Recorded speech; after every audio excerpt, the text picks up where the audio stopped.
Well guys, here we are back at the property, back at the food plot. We were noticing since I knocked these bushes in here to get in here, the deer, there's deer tracks right here, there's deer tracks right here. They came right here and they just been sitting here nibbling these leaves off the top of it, eating on them. And that's what we're trying to distinguish about this old food plot is what are we going to leave and what are we going to take out.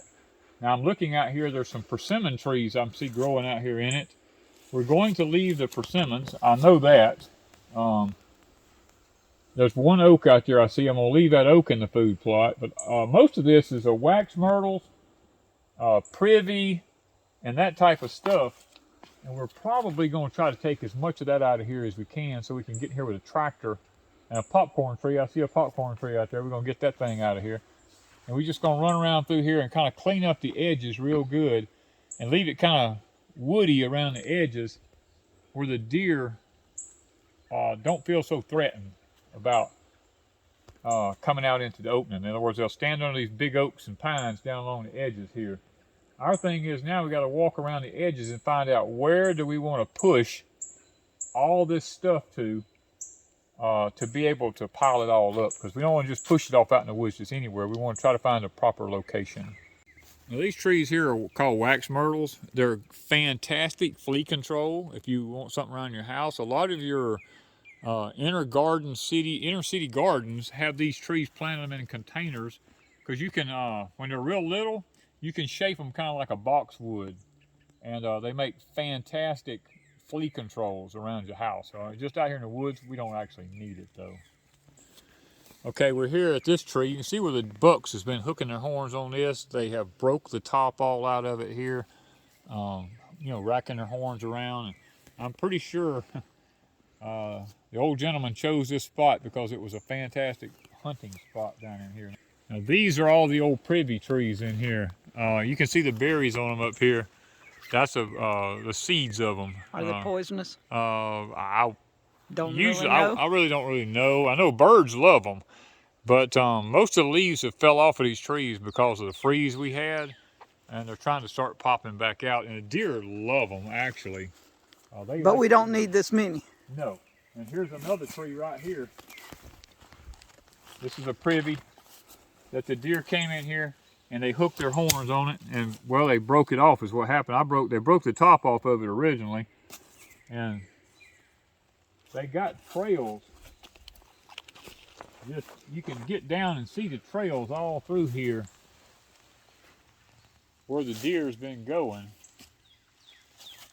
I'm thinking we're going to just probably start right up here along this fence row up here, and we're going to start pushing this thing,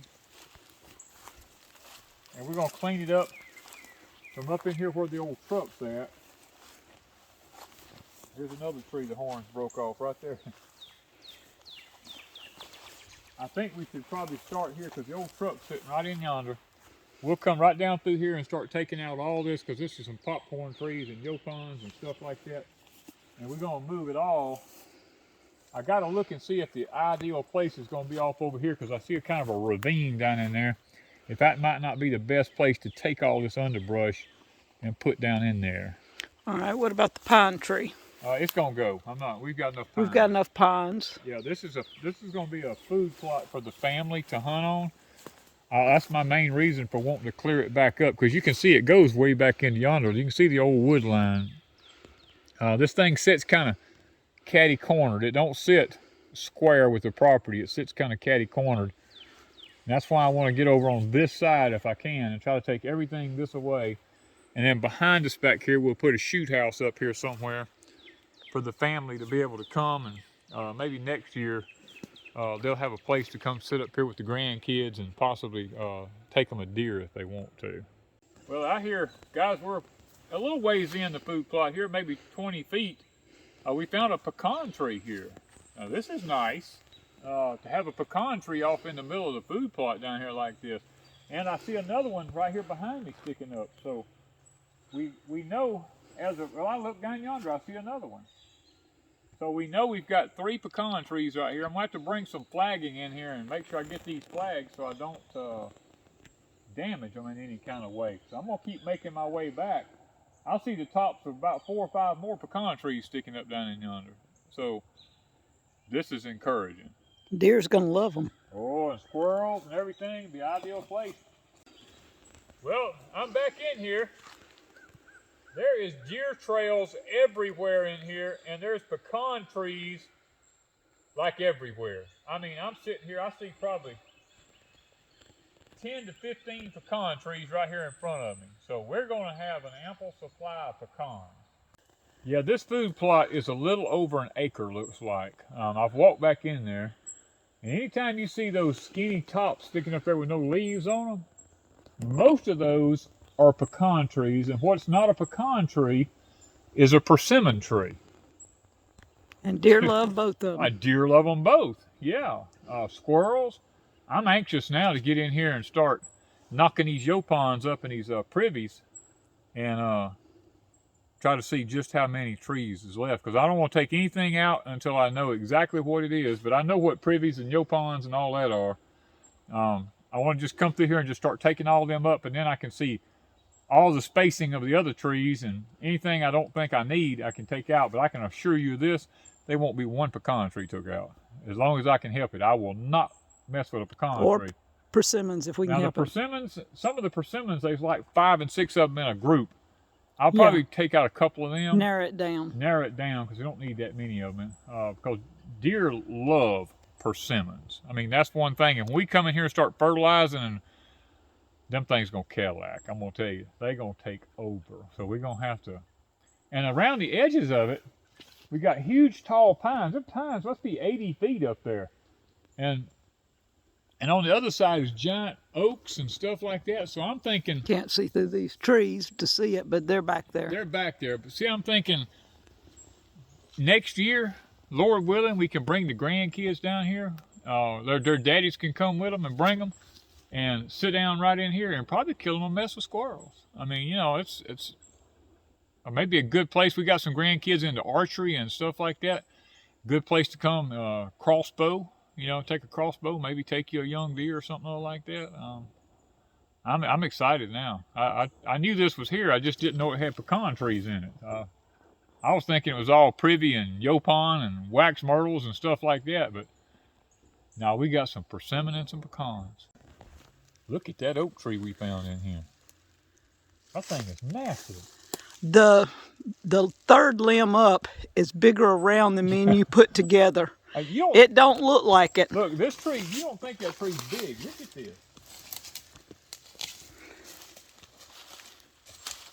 Get all this stuff out of the way here. It doesn't look big on camera.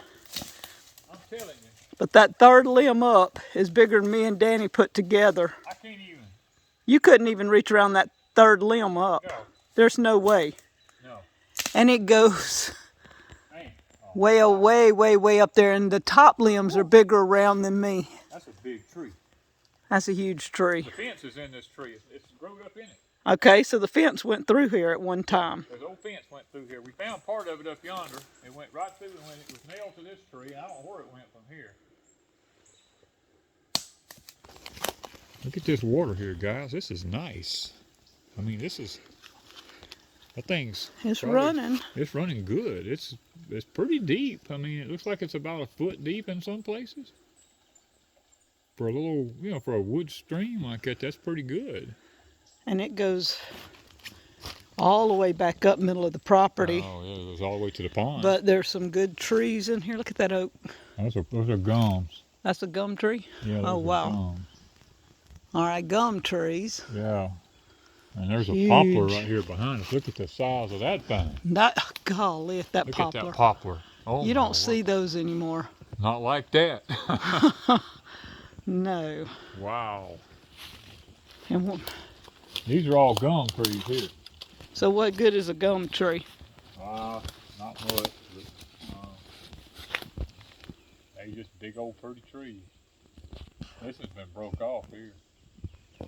Yeah, and it come back out little. Man. This is something. We knew there was a creek, or a stream, I guess you could say. Well, guys, we're back off here in the swamp. Look at this. There's another piece of land, or a bottle. There's a bottle. That's a beer bottle. Well, we know they were drinkers. Look at that. A nail gun. Well, we know they weren't using it back here because there ain't no electricity. Why would you have a nail gun? There's another beer bottle. Somebody's been back in here. Yep, somebody's been in here drinking. Years ago. Oh, here, that's something you don't want to step on right here. And how we missed that, I don't know. It's sticking up just like that. See, that's something you got to watch. Put it by that post. I'm going to take the nail gun back out with me. That's why I want this side marked. Huge pecan tree. Growed up between two fences. The other fence over here must be the right fence, because it's a new fence. Wow. The pecan tree's on this side. That is awesome. Look how big. Look how big that tooth is. That thing must be 2.5, 3 feet at the bottom. I mean, just huge. It is huge. We've found out here, guys, on one of our property, part of it here is a live oak growing out here, and these other trees are like shading it, and it's leaning toward the field real heavy. What I need to do is come in here and take down these little oak trees, like this little one here, and clean out everything on this side of it, and let the limbs have a chance to reach some sunshine back over here on this side. And you said there's another one? Another one right over yonder. Yep. On that side over yonder. These will make great places for the cows to come and get under during the heat of the day when we get. And I noticed a fence. Look at the fence post. I see a jar on top of it. Here's an unusual sight: a red oak standing right out in the middle of the broad opening out here. Now they usually are down around the edge of the woods, but here's one right out in a bald open field out here. And then we come around and look at this. Looks like giant Christmas trees. Ain't that beautiful? Go stand in front of them. I mean, you don't realize how big these things are. Everything's big here at Pecan Grove, isn't it? Everything. I mean,